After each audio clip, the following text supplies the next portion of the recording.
silent, you'll not find love. Only sleepless nights. I'm just a ghost of the man I was, too weary to fight.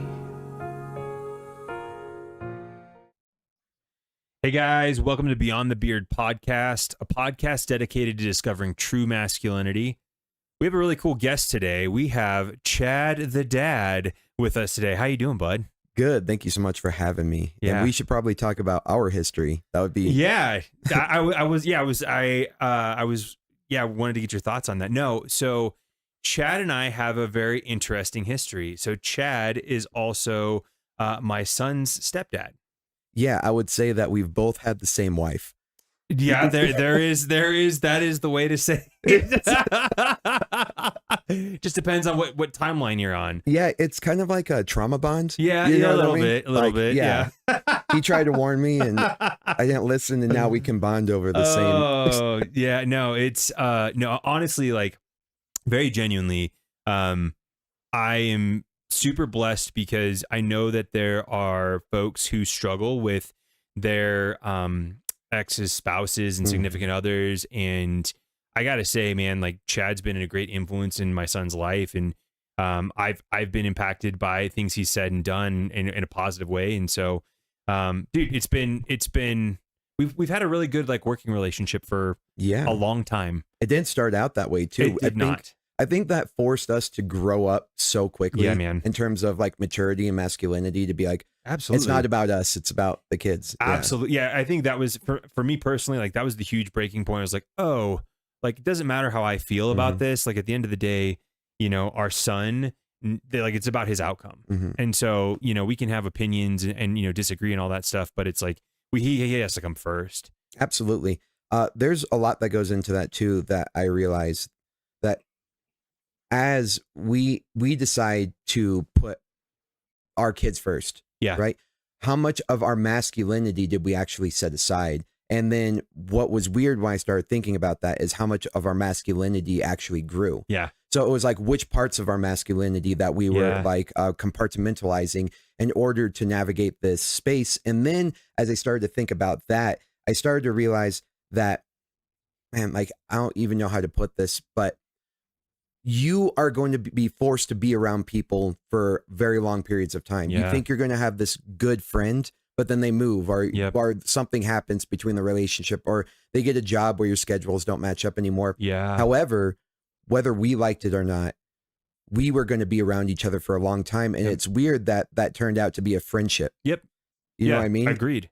No, and it is something that you said like which parts of our masculinity. I would say like we became more masculine by stepping into that. I think, you know, us taking responsibility and ownership over that process is really what helped it get to where it's at now. But then also like that, I think about the example that we set for our kids, right? Our son Zeke and you know, your youngest son Cassius and my boys Miles and Xavier and your daughters as well. Like we're setting an example for like, hey, this is what guys, like a real man does. Like a real man steps into a situation that maybe he didn't fully, you know, wasn't fully prepared for or wasn't, you know, fully comfortable with, and finds how to navigate that situation in a way that's going to be beneficial for everybody involved. So no, dude, I'm so excited to have you come on here. And my hope in doing this too is to like help other guys and men and, you know, to understand like this is a possible relationship. Yeah. Right. Like this is, it's not always easy and it's not always fun, but at the same time, this is a relationship that can and should happen if you're in that scenario. I think so too. Yeah. I think there's a lot of barriers that naturally go up. But as you grow as a man, like you said, parts of your masculinity went away and other parts grew. And you would say an overall net positive in your masculinity to do this. I would completely agree. Because as you and I have gotten closer and more friendly, and it didn't, you know, it wasn't always that way. But it got to the point where I was like, man, if like the end of the world was happening, I think I would need to save Tim and his family, Dude, or he would need to save my family. Yes. And that's weird because you start thinking about like who is your priority. Yep. It never, like, I never could have imagined that. No. And No. so, yeah, you start to prioritize certain people in your life, and you start to realize who is that priority. It might not be the people you think all the time. Absolutely. Well, and man, I think about like you're my family because you're Zeke's family. Right. Like, and that goes for, your dad and mom and your siblings. It's like, you guys are an extension of our family now because of that. Mm-hmm. And you guys are important. So, I thank you for bringing that up. I wasn't sure how you wanted to talk about that. We didn't talk about this beforehand. We just, Chad just like, okay, let's do this. So, and I appreciate that. No. So for everybody who doesn't know you, tell us a little bit maybe about yourself, and then share what you're currently working on. Absolutely. So I started going by the Combat Carnivore very recently. So I was Chad the Dad in the BJJ circles because for the longest time I didn't have anybody in my corner. My family was the only one coming to competitions as a high-level brown belt and a black belt. And what was hilarious is on one of the feeds, like the commentator afterwards, I heard him being like, it sounds like Chad's daughter is in his corner, because she was being like, Chad, or Dad, armbar, Dad, this. And my little girl, and he goes, Chad the Dad. And that just kind of stuck with me. Yeah. And it was only a BJJ kind of like content and things like that. But as I started to learn more about food and diet, lifestyle, health, and I'll get into this, it morphed into Combat Carnivore. So that's where Chad the Dad comes from. And then Combat Carnivore is how I pretty much conduct my life now. So that's cool. I'm a father of 4, married to Jade, which, like we said, Eskimo brothers over here. And sorry, I don't know what's going to get me canceled. But, and I was very suicidal at one point. And I shouldn't say that. When I say I had suicidal thoughts, not suicidal tendencies. Yep. But I would like imagine myself. I should actually prelude this with saying I was in the military. I was in the Army and the Navy. I started off as a mechanic in the Army, and then when I was in the National Guard, I got the search and extraction mission. And then I tried to go more technical route because I realized that wasn't going to make good money in the civilian world. Right. The Army wouldn't reclass me, so I opted to go into the Navy for cyber operations. And then I got out right during COVID when I decided to not get the shot. And that sucks too, because I won't, like I said, COVID's a 4-letter word on most streaming platforms. Absolutely. But, yeah. So anyway, I got out not too long ago, but what I didn't tell people during that entire time is I was dealing with some horrible mental and physical problems for like 10 years. And it was devastating and crippling. It was hard on my marriage. It was hard on my kids. It was hard on my family. I was a complete burden on a lot of people. I kind of went into recluse, which was weird because I grew up feeling completely okay. Yeah. You know what I mean? Yeah. And that was a travesty in itself, but it was also a catastrophe in the sense that I was responsible for a group of people who were dependent on me, and I was crashing the ship, you know? Right. And so, going now, I was like to the point where I was like, man, if I like jumped in front of this car right now, my family would still get all the life insurance and it wouldn't be a suicide, you know? And that's how bad I was for the longest time. And not even that I thought I was depressed in a sense, but obviously I probably was, but my anxiety, my panic, my brain fog, what I could only describe as probably schizophrenia was like so bad for the longest time. And these phobias prevented me from doing most normal activities in life. I couldn't drive a car by myself. I couldn't be alone. I couldn't run basic tasks. I basically wasn't a man anymore. That's crazy because, okay, so guys, Chad's a Brazilian Jiu-Jitsu black belt. He has a gym that he started and is running very successful. So for me to hear that, like that's astounding. Like it didn't show on the outside. Yeah, I didn't. And Jade this actually broke my heart, but we a bunch of people were writing letters into the VA explaining what was going on. And reading Jade's letter, actually, it kind of made me emotional of how hard it was, because I knew it was hard on her, but hearing it written out in her own words was pretty rough, because a lot of it was like, Chad didn't want to let anybody know, like, don't let anybody know. And this is why I wanted to get into this podcast, is to talk about what makes a man and when it's the right time to ask for help. And so I was not doing well, obviously. And I remember I got my testosterone tested, and the first time I got my T tested, it was like below 200, which is super low. Yeah, super low.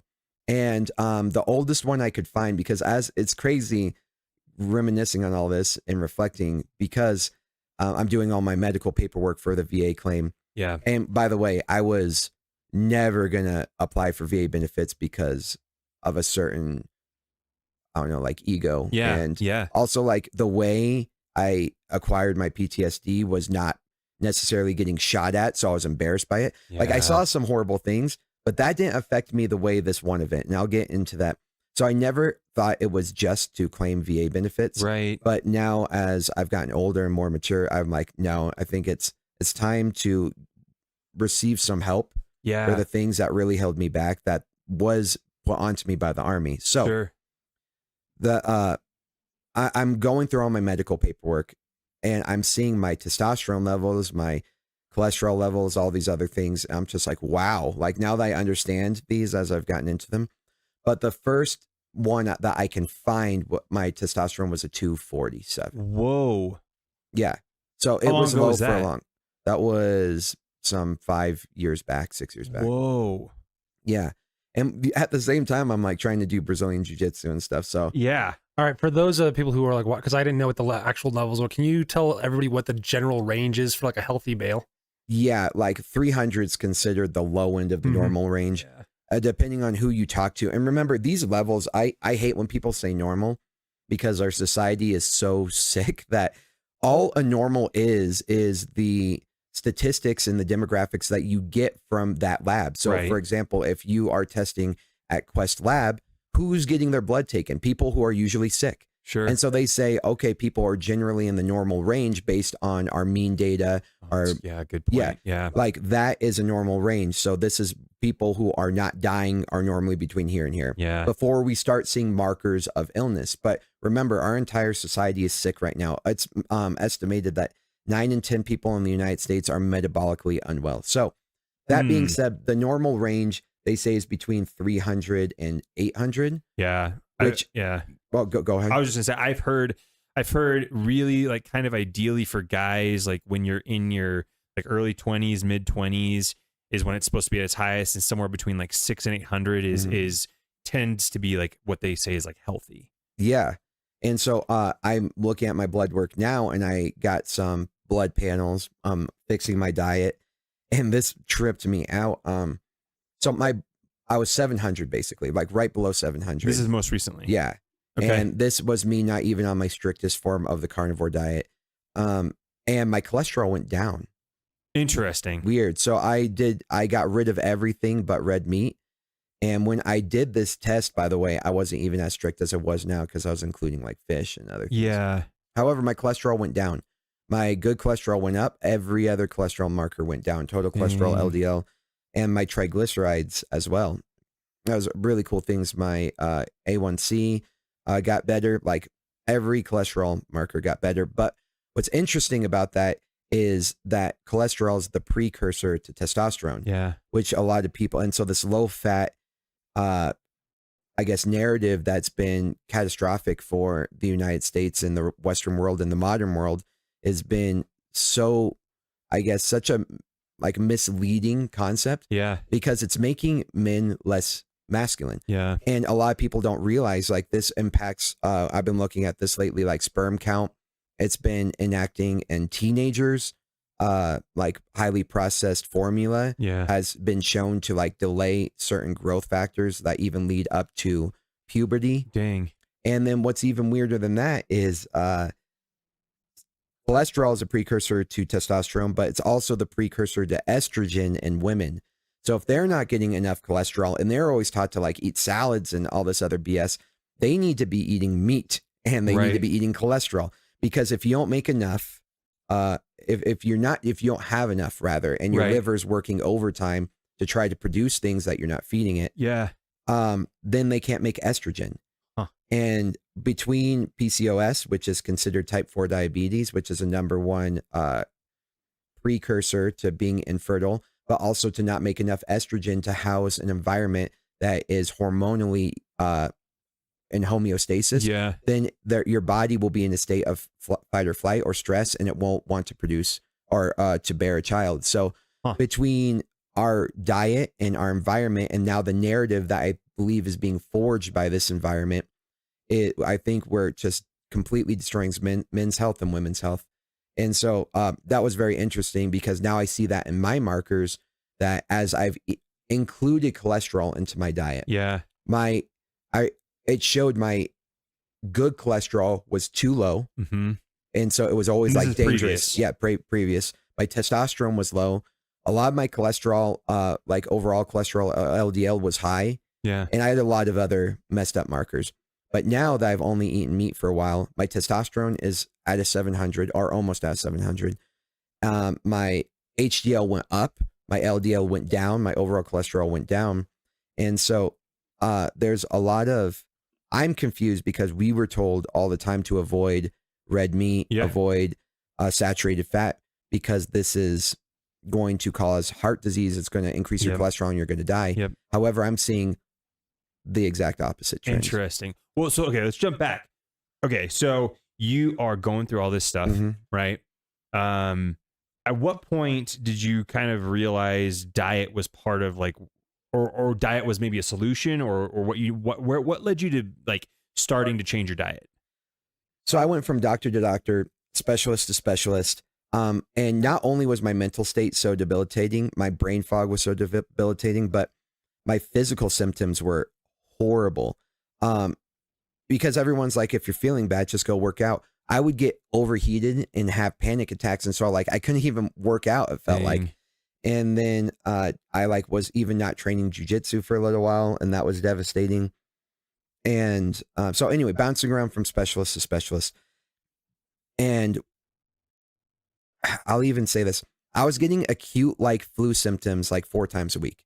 Like really? Where I was down for the count. Extreme migraine, felt like barbed wire was being pulled through my digestive tract, which is interesting because apparently I used that same analogy in one of my first medical records. I described it to somebody as that, and I continued to say that. So I felt this way for a very long time. Dang. Yeah, and so I not only was I having all these problems, but like a flu-like problems where I was like projectile vomiting, things coming out the other end. I would go visit the hospital like every once in a while, because if the drugs like to get me to stop throwing up weren't working, I would have to go to the hospital, get an IV to get me to stop throwing up. And so, yeah, it was like I was basically a baby that could go and work. That was it. Dang. And so I was like, what is going on? Obviously, this has to be something to do with my diet. Because when I eat these certain foods, and I went from doctor to doctor, and each doctor was like, no, this is psychosomatic. I was like, no, like this food is, like, well, you can probably have food sensitivities for sure, but like all this other stuff is like you're thinking too much into it. Yeah. And so I went and got every test that you can think to get done. I got prodded, I got poked, I got probed, right? Like I got every single thing, and everyone was like, yeah, you have slightly inflammatory markers, this, that, and the other thing. You're okay. I'm like, obviously not. Yeah.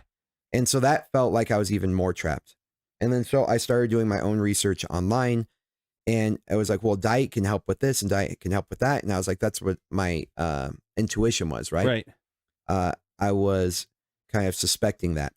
So I started working on my own diets, which I think I made myself worse because, of course, and this is what makes me mad about the food industry right now, is if you type in what is a healthy diet, you're going to find all the vegan BS. You're going to find that cult, and you're going to be bought into that cult. And a lot of people don't know this. You have like pretty much 2 major influences in the food industry. You either have big food, which is a bunch of processed garbage, or you have the Seventh-day Adventists who are religiously anti-meat. And so I started following that, which probably made my cholesterol worse, my T worse. And Yeah. so what did feel better though is I did see some relief in like having acute flu-like symptoms. Okay. And so that's what sent me down the rabbit hole of processed foods, because Yeah. even though vegans I disagree with wholeheartedly on many levels, we all agree that the main food source of this country is poison. Yeah. Right. And so getting processed foods out of my diet is where I saw first improvement. And so then I was like, okay, I'm on the right track with diet. Yeah. It took me 6 years later to find carnivore. Interesting. Okay. So, and maybe expand on when you say poison, right? Like, what do you mean? I mean, are they? I literally mean poison. Yeah. I mean that, like, you can't feed avocados to your dog, right? Right. Yeah. Why? Because it's poisonous. Right. Yeah. It's The way it toxic. interacts with their biology. Yeah. Well, not their biology, all biology. It's just like, what I mean by that is plants don't like to be eaten. Okay. Plants have defense chemicals. They cannot run away. They do not have teeth. They do not have spikes. Yep. So the way that they prevent from being eaten is over millions of years, they develop defense chemicals that when you go out and let's say you're walking around in the forest and you're hungry, would you just eat any random plant off No, the side? No, not at all. because it would probably kill you or make you very sick. Right. All plants are like this in terms of how toxic are they. And just because some plants are less toxic than others, we think we can handle them. Okay. But it's like cigarettes, which sucks because it's like you smoke 1 cigarette, 2 cigarettes. It's like you might feel okay. And you explain to them that will kill you. Right. They're like, I don't know. I feel pretty good. Yeah. I feel fine. Yeah.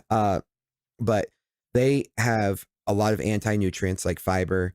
They have lectins in them. They have plenty of ways to stop you from absorbing whatever nutrients that they may have. Okay. And we do not have the digestive systems whatsoever as humans, as hyper carnivores, to digest plants. Okay. Like for example, in a gorilla, they have a 4-foot long cecum where all the fiber sits, and it actually ferments into a bacterial colony where the byproducts of this fermentation turn out to be saturated fat and protein. Huh. So they are actually digesting the colony. They're not digesting the actual fiber. We don't digest fiber. That was a whole argument of vegetables in the first place. It's like you keep putting this dumb crap in your body.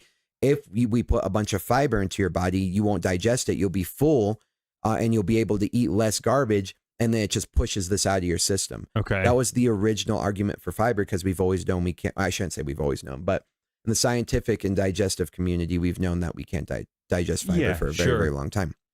That's not good for our bodies. It's very inflammatory, actually, for our bodies. So same things with cows is every vertebrate animal in the animal kingdom, right? They aren't digesting plants. They are digesting the bacterial colonies byproduct, and then afterwards the bacterial colony, which is saturated fat and protein. And our brains are 70% fat and 30% protein, which is weird because a cow, a ribeye steak, will be that same ratio. It's almost like we were designed to eat it. But yeah, so anywho, that's when I say we're literally eating poison. Even the vegetables that you think are good for you weren't around a few hundred years ago, and a lot of the fruits weren't around a few thousand years ago. These are all frankenfoods that have been manipulated. If you go look up the origin of broccoli and Brussels sprouts and cabbage, they all come from the same weird little plant, and that you would have never eaten. It's been seriously manipulated over the years, and I do not believe we were designed to eat it. We designed it for us to eat temporarily. Same thing with grains. If you look up original corn, original rice, all the way to original apples. Original apples were like the size of a cherry, and they were a lot more bitter. In addition to that, even humans are opportunistic creatures, meaning that they'll eat whatever they can, but they follow their taste buds. But that being said, apples weren't in season year round. Right. Berries weren't in season year round. Right. You know, these things were not in season year round. And so, and you have to think humans thrived during the Ice Age. And what were they eating during the Ice Age was megafauna. Right. Yeah, fatty red meat, fatty ruminant animals that have 4-chambered stomachs that take any of the nutrients that you think might be good from plants, filtering it through 4 stomachs, putting it in this nice deliverable package or pill that I call ribeye, right? So, what I'm saying is I believe that and then that's not even to include all the extreme, I would say, super processed foods that we eat today. Yeah. So even if you were to go down the rabbit hole of what is a healthy diet, you're going to find everything but red meat on that freaking list. It's true. Yeah. And then like I make these videos is where I take us through the journey. I record my screen. And I say, what is a healthy diet? Yep. And so what sucks is even people who want to make their lives better and they make that deliberate decision are going to be misled. And what sucks is like, there's this quote, that if you are looking to run from God, the devil will provide the ride. Oh, that's a good quote. Yeah. And so I think I jumped on the devil's ride without realizing it. Yeah. And so I think I made myself even worse by trying to actively make myself feel better. And I think that discourages a lot of people. And I think it takes masculinity away from a lot of men because you're actively getting rid of the saturated fats that you need in your life and you're lowering your testosterone. And then your body's not acting well. So you can't even perform these tasks. You're literally getting rid of masculinity. Yeah. That's interesting. To your point, you know, I've done, you know, you've sent me some stuff on carnivore. Some other people have sent me some stuff on carnivore. And, you know, like I try and do some more research on it. And it's like, you know, like if you look up anything on cholesterol, cholesterol is terrible for you. It's horrible for you. And I don't remember where I heard it, and I wish I did. But and I think we've seen this time and time again. But somebody said that like nobody was caring about cholesterol until like the 50s and 60s. Mm-hmm. And then all of a sudden we're measuring cholesterol, mm-hmm. right? Well, I think, and I can't remember if the point of them saying that was, it was because of big pharma and wanting to market certain drugs. Mm-hmm. But we've seen this trend of specifically from big corporations, right? We saw this with grain. So, mm-hmm. right, like the food pyramid, right? So grain, the farmers had all this excess of grain, right? And so they needed to sell this. And so what did they do? They created this campaign that basically put grain at the bottom as the base of everything. Yeah. And that's what you need to consume the most of. Mm-hmm. Well, guess what? It just happens to coincidentally line up with, you know, people making a whole bunch of money. Oh, dude. Okay. So you want to know something weird? It's a perfect storm. Right. And cholesterol started to get blamed. And to give you an idea, blaming cholesterol for heart attacks is like blaming firefighters for fires. You go in after the fact, after the fire, you do an after-action report, and you're like, damn, every time I'm here at this burnt down house, there's fire trucks and firemen. This has got to be the cause. Yeah, these firefighters. Yeah, they are causing the fires. Same thing with cholesterol. Cholesterol does a lot of things in your body, but helps deal with like a lot of inflammatory factors. It sends cholesterol runs your hormones and a lot of other aspects in your body. And so it's actually helping you with the damage and the inflammation that you're doing to these arteries. And so they get there and they see like the heart attack and they look in at, well, okay, what could be causing this? It's related to these veins and arteries. Yeah. Oh my God, there's cholesterol everywhere. Right. Let's blame the cholesterol. And this went perfectly. Oh God, I'm going to forget the name of the study, the Freeham study or whatever. But this guy, he ended up going and he made up this false study. It was called, I want to say the 7-country or the 9-country study, 7-country study, where he looked at this trend between saturated fat consumption and heart disease. Turns out that Framingham study, yeah, I need to be fact checked, but Framingham study. But anyway, it was actually originally 21 countries and there was no correlation. Oh my God. And they took out all the countries that were related to, that didn't fit their narrative. But you know, it's very interesting. Why were they trying to push this narrative? Turns out that there's this weirdo named Dr. Kellogg. Huh. He is one of the leaders in the Seventh-day Adventist Church. Okay. He believed, based on the foundation of the Seventh-day Adventists, that lust was sinful, one of the greatest sins. Uh-huh. Right? And so he was religiously anti-meat because they knew, and we've known this since like the Romans. For example, just to give you an idea, that, you know, the term grains are a bread in circus. Yeah. Just to pacify the masses. Oh, yeah. A lot of people don't know that they stopped the importation of meat during that time too. So whenever that, like the crowd, the Romans were getting unruly, they would give them grains, free grain, and they would stop meat production because it made them more pacified. and made them more dormant. Because being fed meat is like, they knew, like, made you into a man or made people into like more testosterone animals. and aggression, and okay. So he found a way to like chemically castrate kids, and that started off with, and you can look at the guys, you can go Google this. You can go, I'm not making this stuff up to make some sort of conspiracy theory. Everything I'm about to say right now, you can Google, and it's because I made a video even just doing basic Googles to prove this point. So anyway, Dr. Kellogg, a part of the Seventh-day Adventists, kind of birthed this nutritional, healthy lifestyle, religiously anti-meat. And like, he had this big old house, and like, it was like the hotel room, you know, or hotel palace type thing, where people would come and they would try to cure things.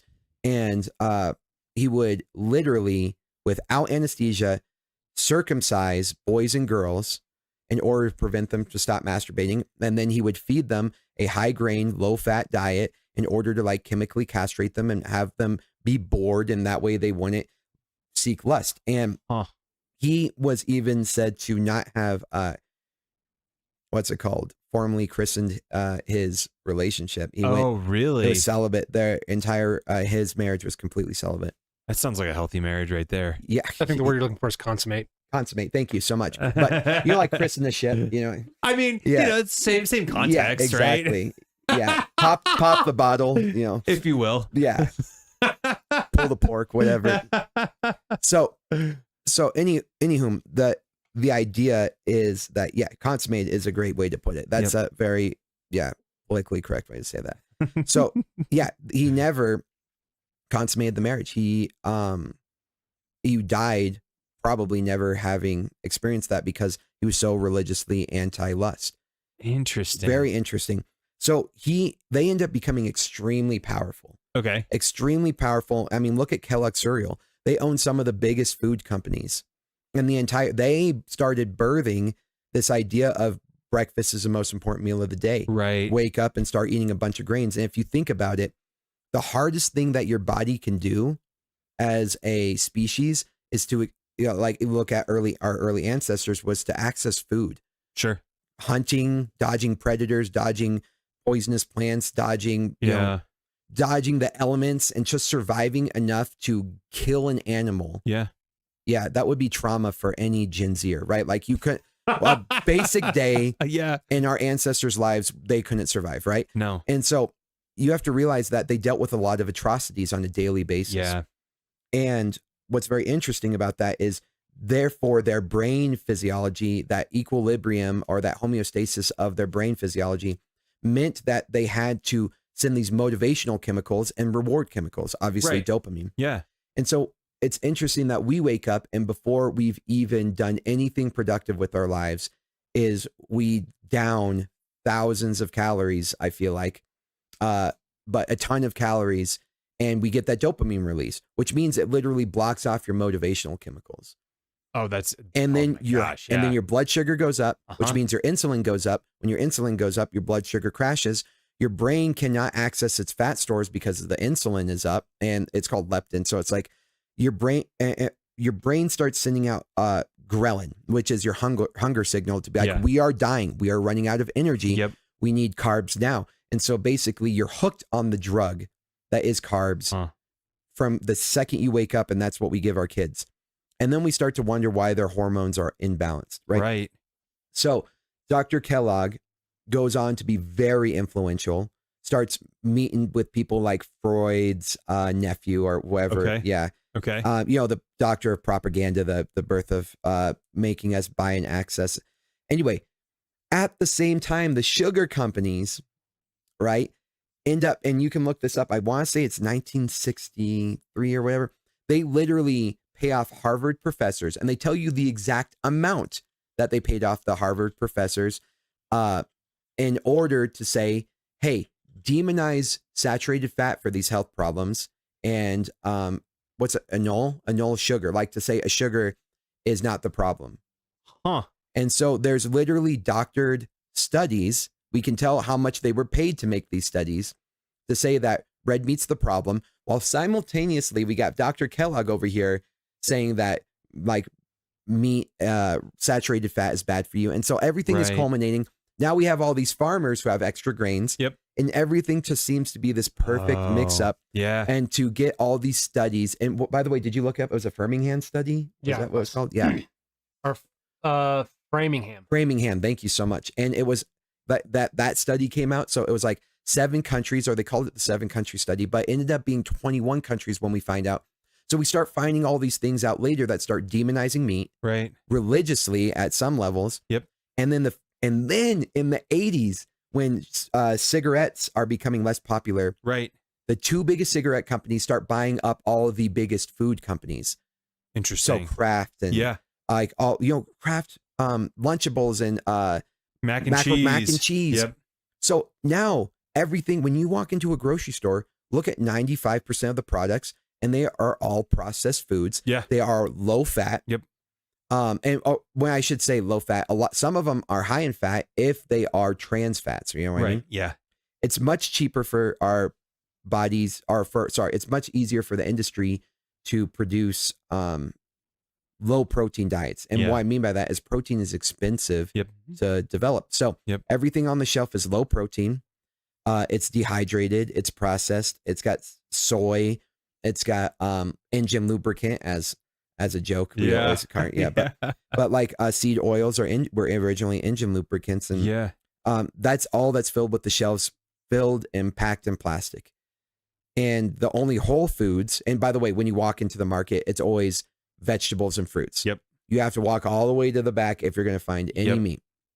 So this is what our kids, when they walk into a grocery store, they become so disconnected from their food that everything comes in a package, and everything in that package is not only poison, but it's like it's poison and it's anti-nutrients. Yeah. So not only are you being actively attacked by the poison, but any positive nutrients that you could have been getting from that are being blocked and hindered.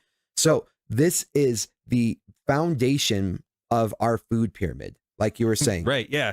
Is you're either dealing with religious, anti-religious fanatics, in my opinion, who are trying to chemically castrate you. They're actively trying to chemically castrate the public. Or you're dealing with people who were literally bringing teams of scientists from the cigarette companies to genetically modify and engineer the food to make it as addictive as possible. Right. And that's the society that we're living in right now, to the point where you can end up like me, that if you end up finding something like carnivore, your family will want to give you an intervention. And that's not a joke, right? That's not a joke. You just told me that the other day. Okay, so how did you, Mike, is there something you want to? No, I didn't want to say anything. I was just thinking, if somebody came to me and said that all I could do is eat meat, I'm like, great, I'm coming over to your house for dinner. You're paying. I'm okay with that. Yeah. Yeah. Some people are okay with it, but other people think you have an eating disorder. That's nuts to the point where the people who are addicted to drugs like sugar and carbs and processed foods, which are literally drugs, and I can get into that as well by every definition of the word, a drug, and more addictive than most drugs that we see, and more, it literally deforms you. Right? Like makes you fat, makes you overweight, deforms your organs. Those people want to give me an intervention. Right. The drug addicts want to give the people who are not on the drugs an intervention. That's how crazy our society has been propagandized. Yeah. Is that the word? I think so, yeah. And that to me is the scariest part, because if you want to raise your children healthy, it's like you have to make them social misfits. Like that's okay, well, I'm curious, and is there like a middle ground? Because like, what if I want to wrap my protein in that poison? Like, I love bread. I'm sorry. For sure. I love everything baked.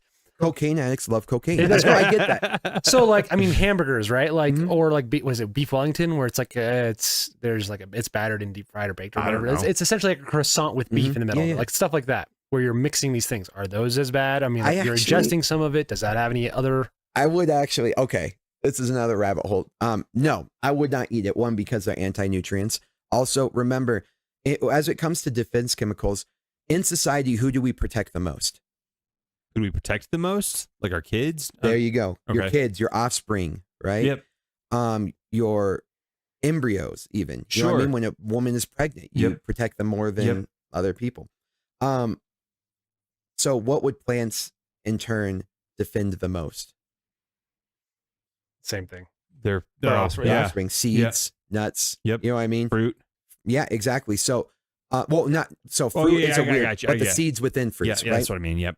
So, the most defense chemicals are actually in these areas. So grains, you know what I mean? Yeah. Actually end up having, and so that's why the ancients were wiser than we are, right? Would process it, boil it, let it soak overnight to get as many phytates and anti-nutrients out of there as much as possible.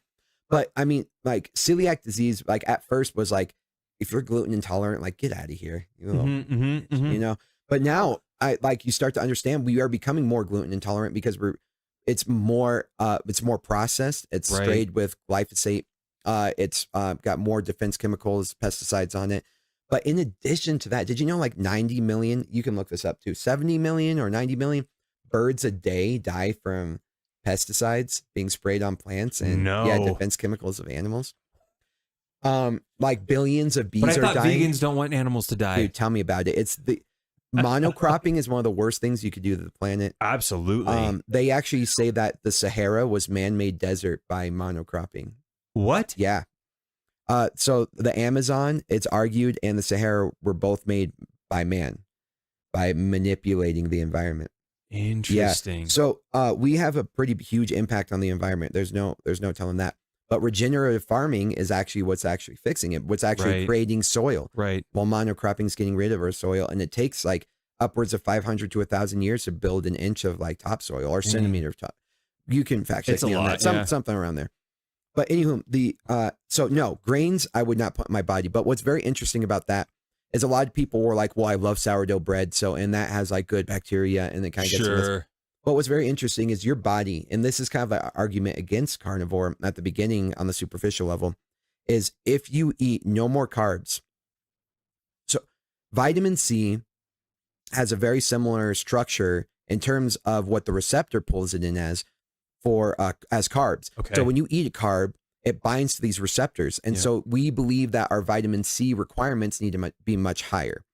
And so as a result, we have these ridiculous vitamin C requirements. And so they sell these vitamin C, absorbic acid and things like that, which by the way, do not look up. If you take absorbic acid supplement in any way, shape or form, and you look up the origin of that, you're going to throw up. But anywho, that's not the black mold stuff, is it? Oh, dude, I'm not going to get too far. It's a rabbit hole that I should avoid. Okay. So, what's very interesting about that is when you're not eating any carbs, you need a lot less vitamin C because the vitamin C that's actually already in meat is available. It's the receptors are going to absorb that readily, and they're going to get enough of it. So, what's very dangerous, and this is where scurvy comes from, the lack of vitamin C. Turns out that you would bring oranges. I wish, right? Now, like people on boats, they would have their little like bread and chips or whatever, carbs that are low in vitamin C, while at the same time bringing meat on board. So they were not increasing the amount of vitamin C, and that's how you would get scurvy. Is if they would have only eaten meat, they would have not gotten scurvy. However, by adding bread to it, you actually increase your chance of getting scurvy. Interesting. Because it's not high in vitamin C, and it's also blocking those vitamin C receptors because they're carbs. So if you're going to add carbs back into your diet, it better be filled with vitamin C. Interesting. Yeah. So I know that's a weird little rabbit hole. However, I know you love, like, that's the thing is when people are getting in the ice bath, I'm like, hey, the temperature in the ice bath is the same for everybody. Right. We were all addicted to food. Like, don't you think I want the answer to be different? Don't you think I want to eat delicious watermelon? Don't you think I want to eat fettuccine Alfredo every night? Like, don't you think that I was addicted to food too, right? I was so sick though that it became a requirement to go the other way. Right. It wasn't worth it. It wasn't worth dying anymore every single day.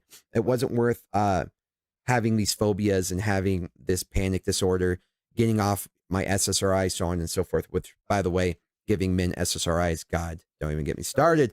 But I love bread too. I love people who love cocaine love cocaine. Yeah. And you say, like that's the thing is, like no one is. They always say that to me. They're like, well, I couldn't give. I'm like everyone loved it. The temperature is the same for everybody. Yeah. Like I wasn't special. I'm like, you know what? I just actually don't like bread. I don't like baguettes. I don't like cinnamon rolls. Like, I don't like that. So I'll just obviously give it up. No, I was as addicted as anybody else. Yeah. The only thing is I was finally able to relate my addiction to my physical problems, which a lot of people don't, because when they first, just like the cigarette, like I've been smoking for 50 years and you're telling me the cigarette's now causing the problem. We know that now. Yeah. Because the mainstream is telling us that. Right. But it's weird is we're always 50 years late on the mainstream. Yeah. So if you're going to wait for the data and the science, you're always going to be behind. If you have to wait for that. And who's going to run the studies? Who actually has money in the food industry to run the studies? Because the sugar companies aren't. Right. The Seventh-day Adventists are. They're not going to. They own, like Coca-Cola produces the most studies when it comes to nutrition and health. Do you think that they're honestly going to find? There's a song I just posted from Jesse Wells. He's like, Coca-Cola did a self-investigation like a Florida sheriff station. Like, who's going to be found at fault? You know what I mean? Yep. Yep. So, yeah. So this is all a grand culmination to say that you are not in a system that's working for you. You are in a system that is actively trying to get you addicted. Right. The insurance or then the drug companies say, well, this is how we fix you. Right. Pharmaceutical companies are the largest donors. You can look this up. The largest donors. There's 1,600. I want to say 1,800, but 1,600 employees that do nothing but lobbying. Oh, yeah, I'm sure. For pharma. Yeah. Oh, I'm sure. But now let's think. You work in companies. How big would a company be with 1,600 employees? I mean, massive. That's just their lobbying department. Right. Right. That's insane to me. The donors. They have huge Christmas parties, I guess. Oh my God. The donors for. So anyway, you have to realize that they make laws. Yeah. Basically. Yes. And you can't afford the drugs. Nope. Good. Insurance companies are one of the other biggest special interest groups. I say they're biggest donors. So if you look at big food, insurance companies, and then pharmaceutical companies, they are all in bed with one another. And what's interesting is, like, that sounds like a conspiracy theory. You can just Google that shit. Yep. And in addition, now it's like been vindicated because, like, now Robert Kennedy is talking about it. Yep. And now people are sending me things. I was like, I was telling you this for years. Well, fine. I'm glad that you know now. But like, you know what I mean? Like, you were trying to call me crazy, you know, interventions, things of this nature.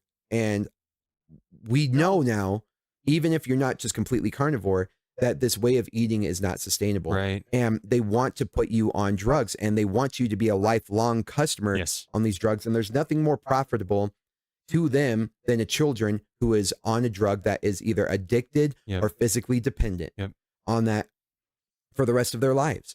And they make it so the drugs are unaffordable, so you need the insurance company. Right. Right. It's weird. So now Coca-Cola, the Casey Means and Callie Means, he worked for Coca-Cola. He saw this. He knew where they were invested in, like, these food companies. Yeah. And these food companies were originally bought out by the cigarette companies, who brought their scientists into the food industry to make it as addictive as possible. And this is what's destroying our health, but it's destroying our manhood. Yeah. Yeah. It's absolutely. destroying our manliness. And the thing is, like, when you sound crazy here, and we've had Mike looking up, fact checking me, right? Has anything I said been off? The only thing I have not been able to confirm yet is the investors. So, like, for example, the last thing you said about birds, the range was between 67 million and 100 million, depending on which study it's looking at. The framing here, I don't have framing. That was cleared. Trying to find investors though on large companies, I know that's hard, and doing it in the last 10 seconds has not been easy. Mainly because the way a lot of investing pools work. Investors, as in. You're saying that the pharmaceutical companies are some of the largest investors into. Oh yeah, just look up. Look up the largest. What's a word? I would say not donors. What's it called? Lobbyists. Largest lobbying companies in Congress or whatever. Yeah, and you'll find that pharmaceutical is at the top, and the amount of money that they've invested in lobbying in the last like 10, 20, 30 years is they could have fed the entire world 10 times over. Right. Like, it's embarrassing, to be honest. And then you start to wonder, as a man, as somebody like me going to the VA and saying there are resources for you, right? There are resources for people who are in your situation. This is what happens when you finally break down and say, I need help. You go to these people who are apparently experts, who have had their shit together for a long time. Yeah. And you say, I need help. I'm no longer a man. I need help. They say, okay, The world is better with you in it. You are loved. Yep. Here's an SSRI. Yeah. That's legit. Even if you go in saying, I do not want an SSRI, sounds like you have some mental problems preventing you from wanting an SSRI. Right. Yeah. Here's an SSRI. I can fix that. Okay. So your top, if this is right, I think this is 2023, U.S. Chamber of Commerce, National Association of Realtors, Pharmaceutical Research and Manufacturers of America, American Hospital Association, Blue Cross Blue Shield, and then we get into a first tech company makes it. So Meta, then it's American Medical Association, and then American Chemistry Council, AARP, Amazon, Pharmaceutical. So we're seeing. So top 10 for we're seeing it's insurance, medical, and tech is definitely climbing up there now. Tech for sure. But there, it looks like there's a decent amount of insurance and pharmaceutical companies are like your top rated ones right now. This is very interesting. If you were to look, and these are what tens industry, and hundreds of millions of dollars. Exactly. But if you were to look up rather than that, what industry is producing the most into lobbying, that's when you would see pharmaceuticals rise to the top.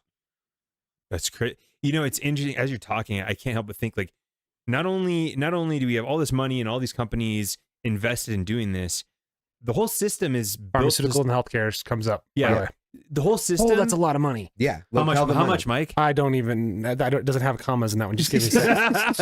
It just got a lot of zeros. 198 million. Oh, just in 1 year, right? Yes, this is in a year. This is in a year. This is the 2024 spend. Yeah. And we're not even over. We're not even done. You're not even done. Let's see if I can. We're not even Q4 yet. Yeah, we're not even Q4. That's when people are the sickest. That's when we got Christmas. 2023, it was at 383. Yeah. Okay. $383 million in 1 year. Yeah. Yeah. Lobbying. That's lobbying. it. I'm sure it goes for like nothing but good things. I'm that sure. Is I think I'm going to change industries. I can take a piece of that pie. I'm in the wrong field. I like donuts. I can convince people to eat donuts. No, but okay. So going back to this, so we have all of these governmental ties, all of these, large companies that have the resources to push out this product, but then like everything in society is built to support that. Yeah. Right. Exactly. Like you're talking about like being called crazy because you want to do this extreme diet, and like society, like I was going back, I was trying to find, information on cholesterol and like what impacts cholesterol and what happens if you eat nothing but meat. How does that, like, what is high cholesterol bad for you? Like, you can't find that stuff out there. Like, there's not like a Google search of that. You're just every article is going to be cholesterol's bad. Cholesterol's bad. Cholesterol causes heart disease. And it's like, okay, well, hold on a second. Let's take a step back and go, okay, A plus B is equaling C. Something's amiss here because all of these other things are starting to line up, but I question it and I'm called a crazy person. Like that doesn't make sense. And I think where you're going with as men, it's our I think job to go, hey, wait, no, this is dumb. Yeah. Like you guys are wrong and I'm going to do something about it, whether it's for myself or my own family or, I need to step up. Well, absolutely. And so like, that's why I have a channel now. Like this was not my vision in life, but the thing is like, I guess, like when you convert to a new religion and you like feel like you have a purpose and you start screaming it, like, I feel like that euphoric feeling when you realize you've been lied to and it's oblivious or not obvious. Yeah. You've been oblivious and now it's obvious. And so you're trying to get other people to not be oblivious anymore to it. And that sucks because it's like so the only response to living in an insane society is insanity. Right. And so as I start to go into this, exactly what you said, as you start to Google this, it's buried under mountains of misinformation because the people who have the money, they can only guide you through misinformation, right? They can only bend the truth. And then they put so many studies out there that it's suppressed under these Google searches to the point where I was so frustrated when I found Carnivore, I started finding doctors who were just spitting facts and it's out there. But you have to be in the right circle. And to be in the right circle is a very difficult thing to stumble upon. Right. Like for me, for example, it was Paul Saladino getting yelled at by a panel of women on this doctor show saying that he was like actively endangering like society by saying red meat was good for you. And he's the first person I ever heard say an ancestral or species appropriate diet. I'm like, what is the species appropriate diet for humans? And then you start thinking, yeah, there's no freaking broccoli that made our DNA. Think about what made our DNA. And then if you're religious, protein. It is protein. If you're religious and we have a lot of people who don't buy into the fact that we evolved over millions of years.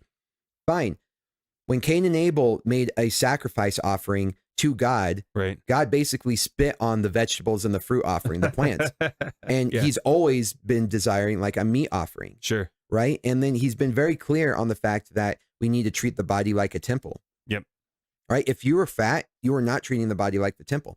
Now I'm not saying it's not necessarily your fault. Sure. Right. But you are not healthy. Right. 9 in 10 people are not metabolically healthy. Yep. And so it's like, whether you want to look at it in a specific lens is fine with me, however you want to see it. But realize that we are living in a place that does not want you to treat the body like the temple. Right. They want to profit off of you. They want, if you have treated the body like the temple and the body is healthy, then guess what? You wouldn't need the pharmaceutical companies. Right. And that is not good business. It's just the incentives are like, look at the incentive factors. Yep. What is the incentive saying for pharmaceutical companies? Yeah, there's no incentive to make you well. Exactly. For they a long lose period money. of time. Yeah, it's yeah. I don't know, Mike. I was just gonna say, like you mentioned a couple times, like it sounds like you're crazy or it's conspiracy. We always use these words that you're Mike, an you should be outlier on the screen so people can see your Nobody face. needs to see my face. But the funny thing is, like I say that all the time. Like if you're worried if something is a conspiracy or not, you look at the incentive structures of something and see what that's going to push towards. Right. That's the most basic mechanic and everything. I think we've brought that up in a lot of things where it's if the incentive structures push you to do something and it's profiting one group over another, you start to see what's actually playing. Oh yeah. And like you can do that through like foods, religions, governments, businesses, right? Like we talk about, like you're talking about health, like the way we work and the way we run our days and we want people to return to offices. Like none of these things are good for you as a person. Yeah. And like it even cycles into that. Like, yeah, you need your coffees and your sugars because you're going to get up and go through traffic for 15 hours a day. You're going to be stressed out all day long. Then you're going to get stuck in a cubicle. You're going to do all this crap. And you just look at incentive structures of how your life is run. And you kind of start to, you can kind of make your own determinations, I guess is what I'm saying. So as we bury into that, I just want to say that the DNA that forged us was just red meat, right? Sure. Very, very little plants. And even if there were plants, it had to be plants in season. Right. Right. And so you're only talking about, well, the berries were only in season for 2 weeks. So you're talking like a 2-week splurge and then back to red meat. Like, right. And then you want to talk about a couple other things you were mentioning.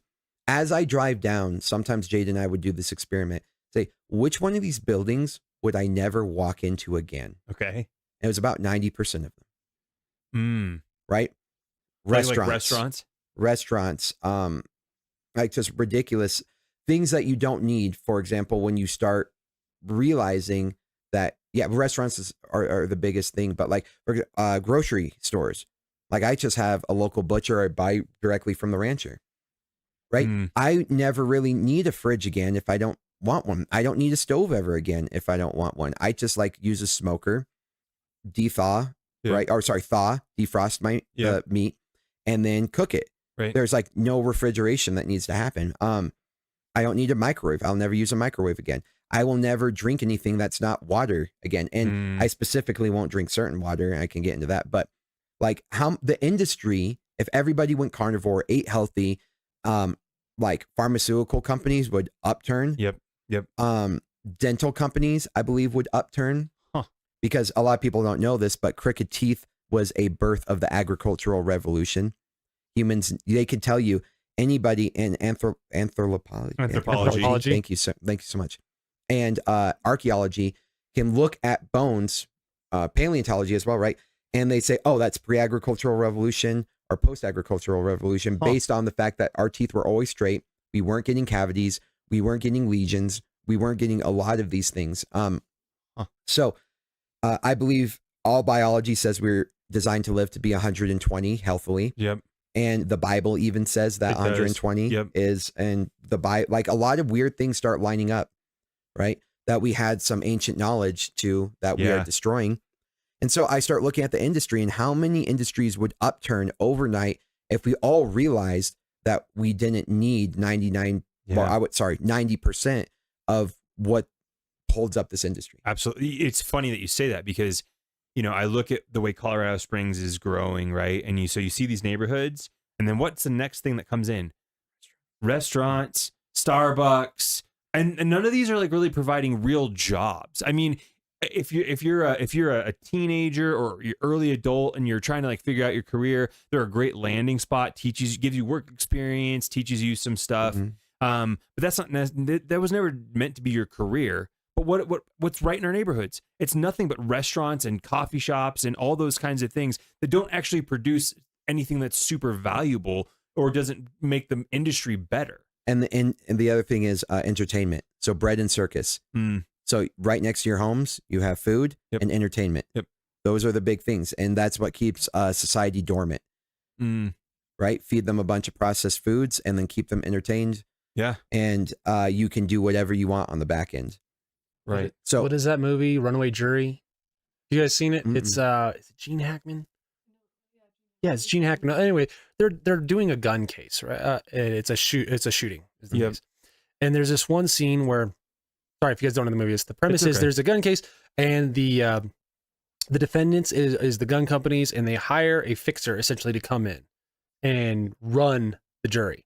Okay. So they manipulate them. They do all these things. They help them do jury selection, all this kind of crap. They're manipulating the case, right? Like wildly. And near the end of the case, I'm not on screen. I think I don't remember who the good lawyer is. Right? They're in the men's bathroom and they're discussing these things. He's like a guy accuses the defendant and attorney. He's like, you're rigging with a justice in the system, and the people are going to care. It's like, if I go public with this, the people will care more than whether or not we win this. And Gene Hackman has this little bit of a monologue where he pretty much lays out, he's like, the people don't care.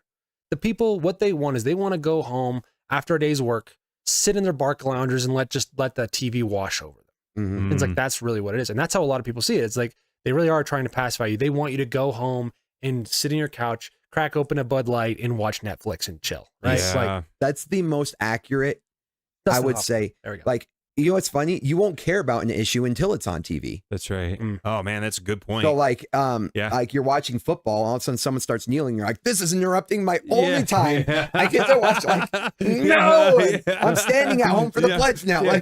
I have to think. This is stupid. Yeah. Why I don't want to do this now. They are only told what to think, right? Yeah. And it's like they won't. Someone put it very well when I was in college, but they can't tell you what to think, but they certainly tell you what to think about. Yeah. And so what are we arguing about? They make that standard all the time. They make that dialogue. They make that narrative all the time while atrocities are happening, while we're literally poisoning our kids. I think 70%, and you can look this up, but 70% of our children's diet are ultra processed foods. Oh yeah. I don't even have to look that up. Yeah. Coffee. I don't want to hear this. I don't want to hear this. But okay, I won't even say anything about coffee. Say coffee. Go for it. I'm just going to say this. When I was a kid, no kids drank coffee. That was an adult beverage, period. Now it's like, you know, little elementary school kids, like, I can't even start my day without my coffee. Like, are you kidding me? That's who you've made. You've allowed it to invade kids. You allowed a drug to literally move its way down and get its grips on your kids, making them addicted and a lifelong customer before they've even hit puberty. Yeah. Are you kidding me? Well, I will say, I think I often hear people say, I like coffee. I'm like, you don't like coffee. You like coffee flavored sugar. Yes, like exactly. It's not even really like you have a little bit of coffee. It's mostly sugar. Right. I spent 2 weeks working for Starbucks, and there is, I can't stand Starbucks people. Like, I like the employees fine. The customers are horrible. That's a story for a different day. But when I found out how much sugar was in, I was like, wait, what? Yeah. Like, it is a massive amount of sugar in those frappuccinos. Yeah. I mean, ice cream by itself is healthier. Like, there's less sugar in a thing of ice cream than in a Starbucks frappuccino. So to your point, we're starting these kids off, and what did we do? We took an addictive substance, caffeine, and we wrapped it in another addictive substance, sugar. And guess what? Now your 9-year-old wants the same frappuccino you've been having. Yeah. And think about the chemical structure of a developing brain that is now chemically and physically dependent on these drugs. Oh, dude. Yeah. And before they've even hit puberty. Yep. And like, what's that doing? And so, like I said, women are becoming more masculine and men are becoming more feminine just by the food that you're deciding to put into your body and your kids' bodies and thinking it's okay and justifying it in any way, shape, or form, or saying things like, well, I love bread, right? That's something I hear a lot. And it's like, I get that you love it. It was designed. It was literally designed for you to love it. Right. Engineering, like a team of engineers and scientists got together and say, how do we make this mother? I love this. Yeah. So that way they keep coming back. I get it. It makes sense. You are not like blowing my mind by saying how much you love it. Right. And imagining your life without it. That's why people have to go to rehab, because they cannot imagine their life without that drug, without their phone, without their bread, right? And so you literally have to detox. And I'm telling you, getting off of carbs was one of the hardest things I've ever done in my life. Yeah. I was literally fantasizing and having wet dreams about waffles. Like, I don't know why. I haven't had waffles in years. Yeah. However, syrup, butter, and waffles, I could not get out of my head. Sounds so good, even you saying I know. But the thing is, like, I get it. I went through it. I went through the withdrawal. I couldn't imagine my life without these foods. I considered myself a foodie. Right. Yeah. And you start to realize that all these terms like body positivity, foodie things, did you know that they were all backed by the food industry? Body positivity movement. All right, hold on. I got a side question, because like we got friends that say they're foodies and we say we're foodies. Our definitions are vastly different.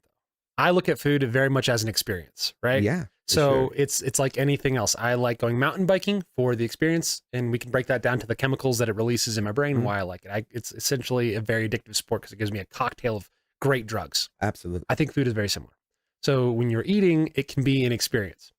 For sure. So then with the carnivore diet and everything are there recipes or ways to make this to where it's like you are still getting an excellent, like amazing experience without it being poison that you're putting in it? I wish. You're killing me, Smalls. So you can't tell me that. No. Here's the deal. Like, you are addicted not to the experience, you're addicted to the dopamine. Well, that's what the experience is. Your brain's experiences all come down to chemicals that are releasing. But a mountain bike ride, you are actually you go into a state of flow because you can't be anywhere else. You can't be worried about your taxes. You can't be worried about your marriage. You can't be worried about all your bills or whatever. When you're mountain biking, you have to be in the present moment. Same thing with jujitsu. That's why we get addicted to these things, because it brings us back to our alignment with nature. Yeah. Now, when you eat food, right, you are feeding every single aspect of survival, meaning like, oh, I'm going to live to see another day, right? Where during the mountain bike, you don't know if you're going to live until the end of it.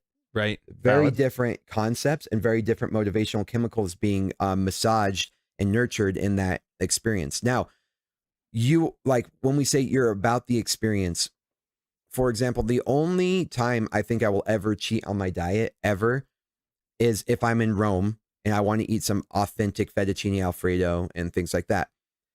Maybe I'm in Japan and I want some freaking sushi of some guy who had to be a sushi apprentice for 10 years. And okay, maybe that's the experience. Right. But we trick ourselves into thinking that we're foodies and that it's about the experience. But if you think about a cocaine addict, right? Like, they are doing cocaine not because it tastes good, but because they're doing it for the experience. Okay. Now, this is not me just trying to be argumentative. I'm just kind of thinking out loud, so I don't. Absolutely. So then we used one example of jiu-jitsu in mountain biking, right? Because that gives a chemical. That's two examples. Yeah. But sorry, the one example of it's being a physical activity where, like you said, it puts you into the fight or flight, and then you get into flow state, all these things. That makes sense. Food is definitely not in that category.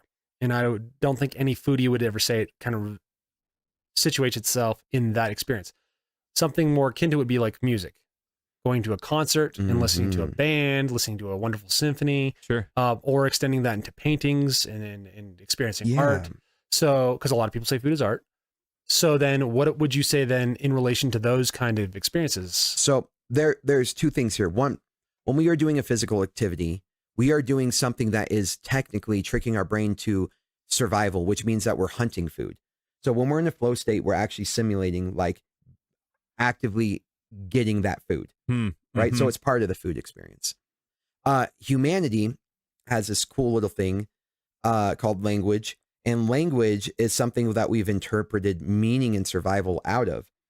So when we listen to music or we paint art, what we're actually doing is hacking into that part of our brain and making beautiful, or extracting and bringing to light, unveiling the beauty that is that part of the brain to articulate symbolism, articulate language and sounds into meaning, right? Which, by the way, came from a fact of a cohesive tribe or group of animals, right? To end up being the top alpha predators of the world, which is still getting your food or surviving or planning. It's all an aspect of hacking into our survival. And so, yes, here's the thing. I call it stake strangles and stoicism, right? So healing vets and healing men through stake strangles and stoicism. You need to do something every single day that reminds you that you are a man, you're a woman, and that you're an alpha predator. Let me back up and say that means do something that completely satisfies you animalistically, meaning the part of your brain that is fight or flight or requires you those chemicals that we talked about that are your motivational chemicals that precede your chemicals like dopamine, your reward chemicals. Yeah, exactly. And so that's like working your ass off, working out things like that, or keeping it in homeostasis in terms of eating the right foods. Then you should do something every single day that makes you uniquely human, in the sense that you separate yourself from the rest of the animal kingdom. Sure. And so that is something like art, something that animals can't do, language, something beautiful, an expression of that, because that is what's going to make you most cohesive and give you the greatest gift that you can give to the rest of humanity, right?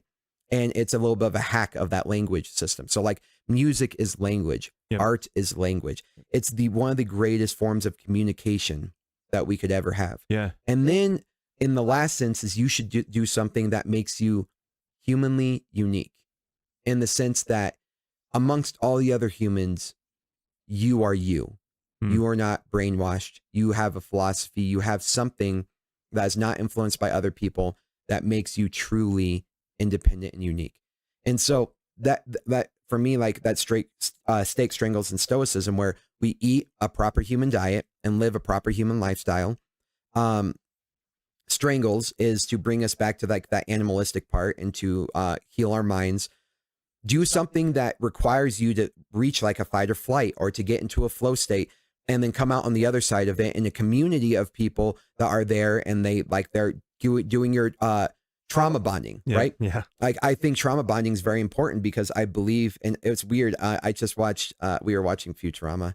I haven't watched TV in forever. It's weird that this is coming up, but they talked about how friendships are usually made through like a trauma, even though the experience wasn't very good. Yeah. Their relationship grew by getting through the trauma together. Yep.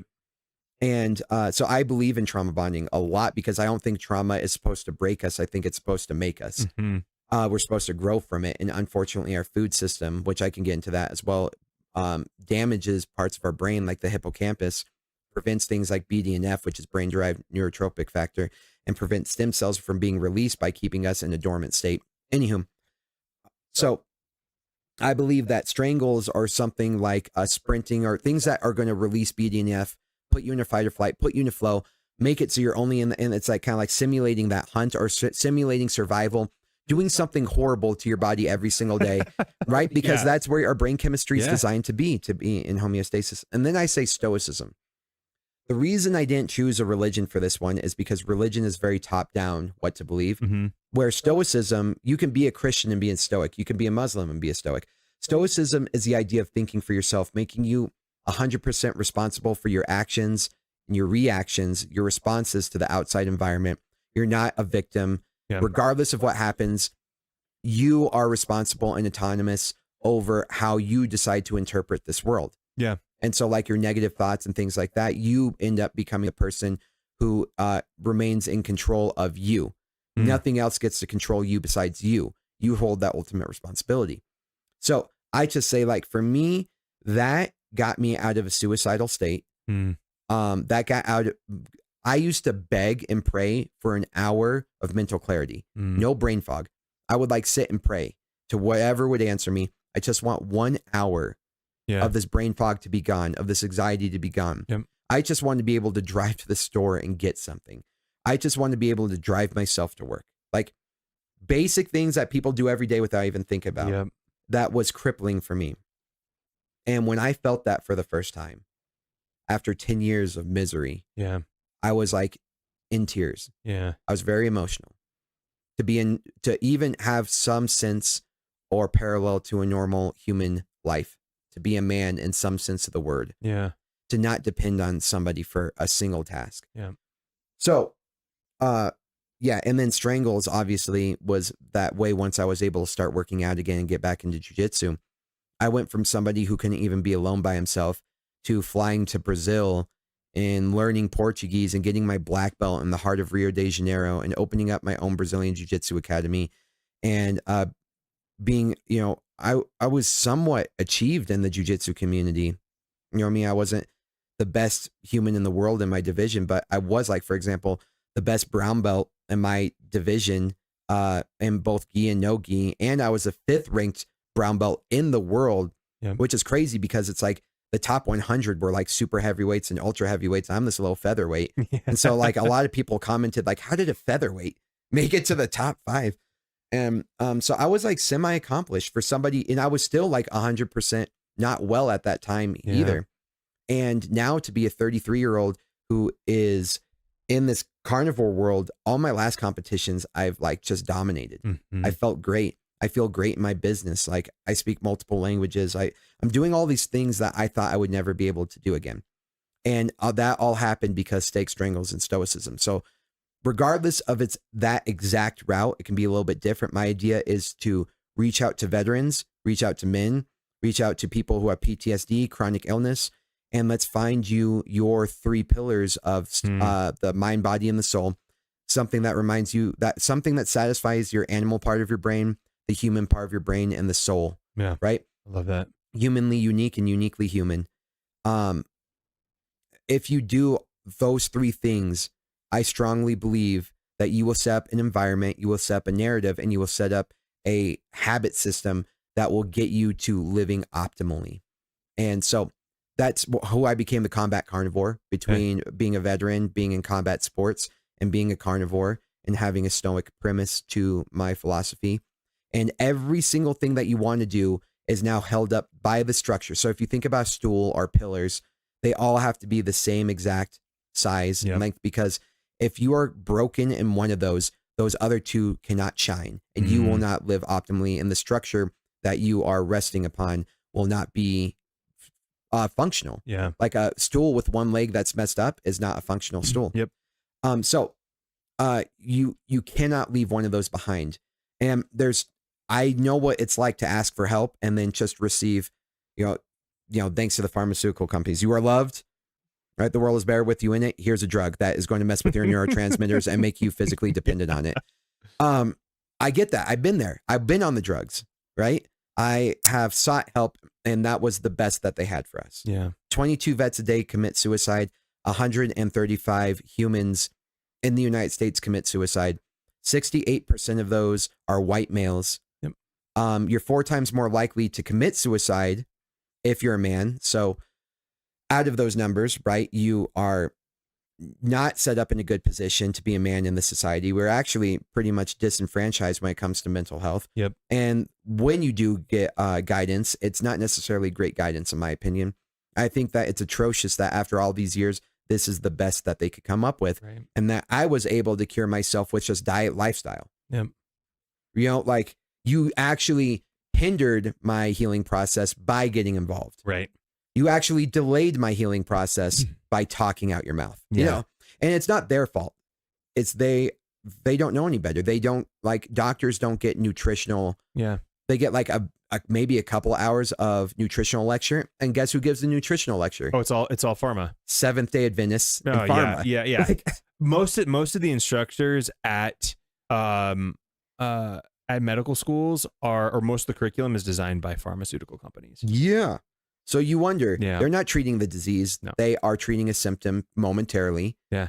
And then I just watched another thing. I was like, I'm not on TV a lot. I just carved out some time where Cassius and I were watching some Futurama because we don't watch TV like at all.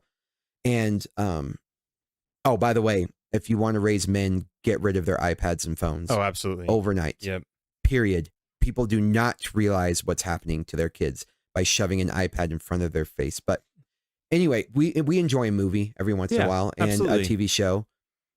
And it was like the commercial came on. And it was like, this drug doesn't get in the way of your antidepressants. So now you can stay on your antidepressants and take this other drug. Yeah. And these other symptoms that are caused by your antidepressants now I was like, wow, they're literally like saying it's a good thing that you can stay on your antidepressant. Yep. They have connotated that to a positive thing, which is exactly lowering your manhood, like primarily lowering your manhood. Yeah. It makes you emotionally numb, but it lowers the hormones that make you a man, to the point where a lot of people on it are willing to sacrifice the fact that they have low libido. Mm-hmm. They can't, I don't know what will get me canceled on here, but they can't get hard. Yep. They can't get an erection. Yep. They can't finish, like all these other things happening. And they're like, that's better than the anxiety and the depression that they deal with. And so that's the trade-off. They're willing to literally hand in their man card in order. And I was one of those people. I was like, I just need to not be this version of me anymore. Yeah. And it's a strain. You know what I mean? Luckily, I didn't have a good chunk of those symptoms, but I had plenty of other side effects.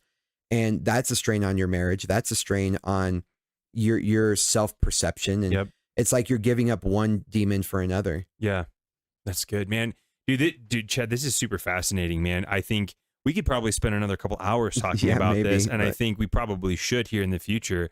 But I, as we're kind of, I figured we can kind of close right here because it's probably a good spot. But where can people find your channel? What platforms are you on? I refuse to get on TikTok, so sorry guys. But I am on Instagram, which is cringe enough, right? But I like the people who reach out to me on Instagram, and I actually have some vegan haters now, so that's fun. I have my own like trolls. That's like they start commenting on my thing. I was like, I feel like I've made it. Because I have like I was like, you're watching my content and commenting. Like this is awesome. Like I am winning. But no, I'm on Instagram as combat.carnivore. My link tree is combat.carnivore. My YouTube is combat.carnivore. If you Google, like real quick, can you type in Combat Carnivore in Google and see if I come up? That would be cool. That would make me happy. What's the top result? I can't see. YouTube. Oh, sweet. Is my Instagram up there? Then I got schools, SKOL. Oh yeah, that's my online community. Let me see here. Combat Carnivore. Let's see if it looks like you. Oh, no. That's a trailer. Okay, good. I was like, yep, there's me. Yep. So yeah, you can find me on Combat Carnivore. Apparently I'm leading on the Google search for Combat Carnivore. Go me. Good job, buddy. Yeah, I know. I'm getting there. And my goal is to get this message out to men and veterans. Yeah.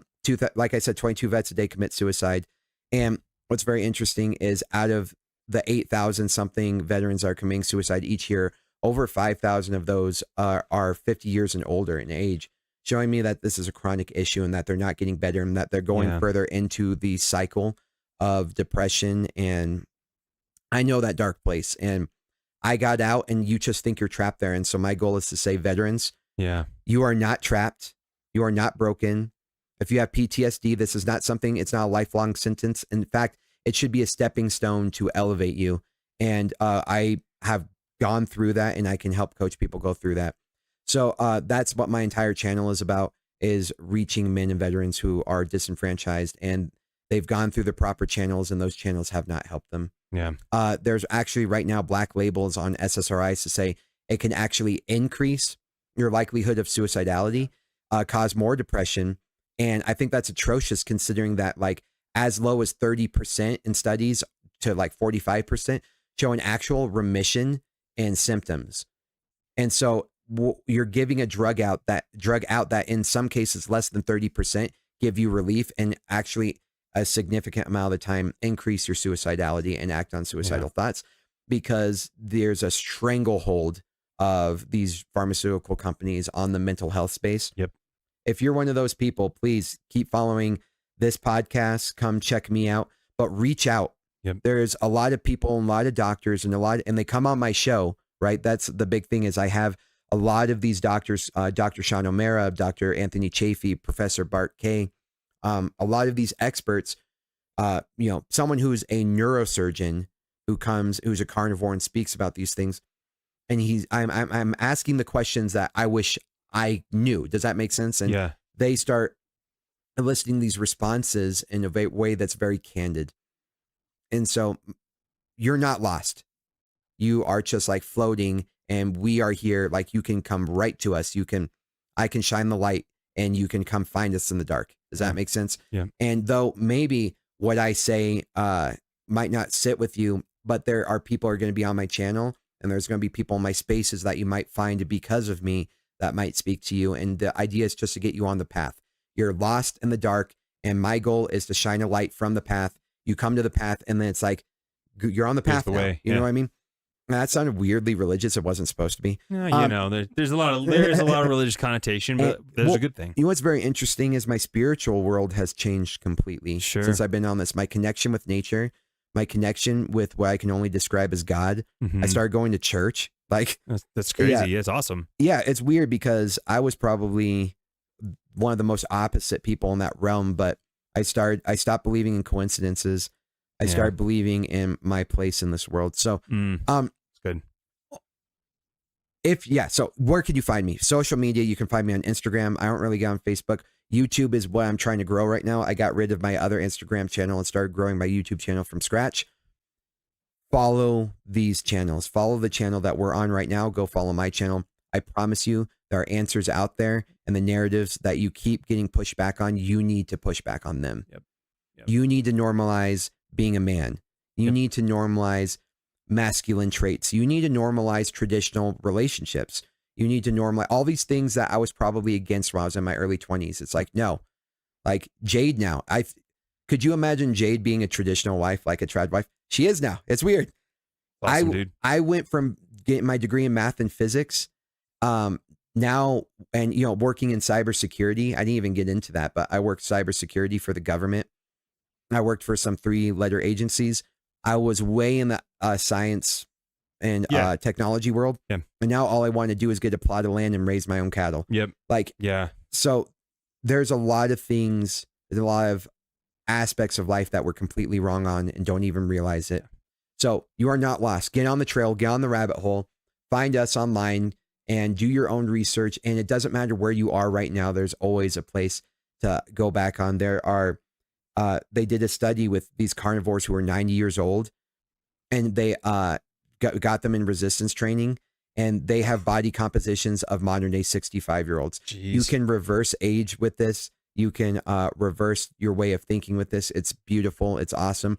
And the entire idea is going to nurture and nourish a body, a physical mechanism that is going to push you and propagate your manliness. I think that's very important. And if you're a woman, it would do the same thing for your femininity, right? That's where estrogen comes from. That's where the hormones come from, so on and so forth. So I know that was like a long closeout, but it's very important to me to get this message out. And like I said, we could do this for hours and hours, but if I were to concentrate it, it's like, stay away from the pharmaceuticals, stay away from screens, get out in the sun, ground, eat meat, do all the things that you're designed to do something every day. That's like mountain biking, I think is a great example. But yeah, do things that are rough. Actively seek them out. Get away from your comfort. That's one of the worst drugs ever. Yeah. So love that. Awesome. Well, guys, thanks for joining us again on Beyond the Beard, and we'll see you next time. Travel well. When this silent, you'll be alone, far from friends in life. You'll spend your evenings getting stoned.